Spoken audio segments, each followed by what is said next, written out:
A few weeks ago, my wife and I were over in Bend for a few days for our anniversary. And Bend, it's a beautiful city. It has rivers and mountains all throughout it. The building and the architecture is beautiful. It's clean, it's well manicured. You can get a coffee and you can walk along the river within minutes. There's breweries, there's restaurants, as well as trees and nature.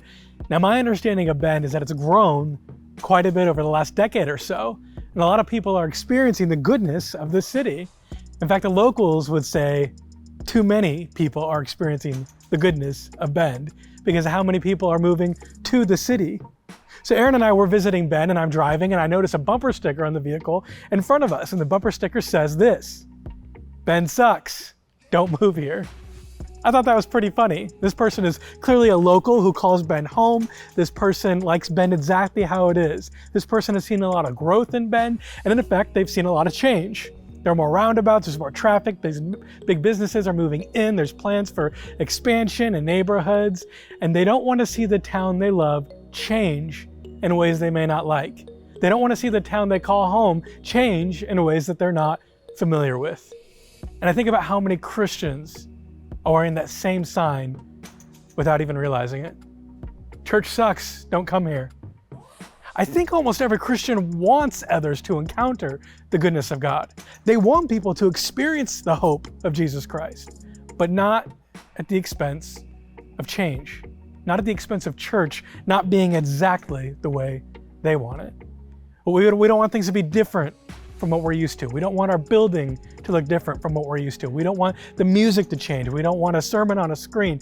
Friends, the only thing at NCC that will never change is that Jesus Christ is in charge, and we'll obey his word and his calling on our life. Paul said this about his calling in 1 Corinthians chapter 9, verse 22, "I have become all things to all people so that I can win some for the gospel." In other words, Paul is saying, I'll do anything short of sin so that I can save some for the sake of Jesus Christ. This is the calling. Jesus left us before he left earth to go and make disciples. This means that no leaf will go unchurned, and our calling as we go, and our calling as we make disciples. See, at NCC, we have a saying that principles never change, but methods always do. In other words, our principles, our beliefs, our convictions will never change, but the way in which we live that out can and does change. Our methods and programs, the way things might look or be done, we will always look to strategically improve for the sake of telling more people about the gospel, for the sake of loving God, loving people, making disciples. And we believe now more than ever, people are open to hearing the gospel, hungry for something different than what the world and culture has offered them. People are looking for a fresh start. There are people in your life that have been on your mind during this Fresh Start series, people that you get an urge when you're around them, that when you're with them, you want to ask if you can pray with them, you want to ask them over for a meal, you want to invite them to church or invite them to Alpha. And if you're resisting the urge to invite them, let me assure you this, that God, and all of his power and all of his goodness is already at work in that person's life. God's desire is that you would be the one to invite them into a fresh start with Jesus Christ.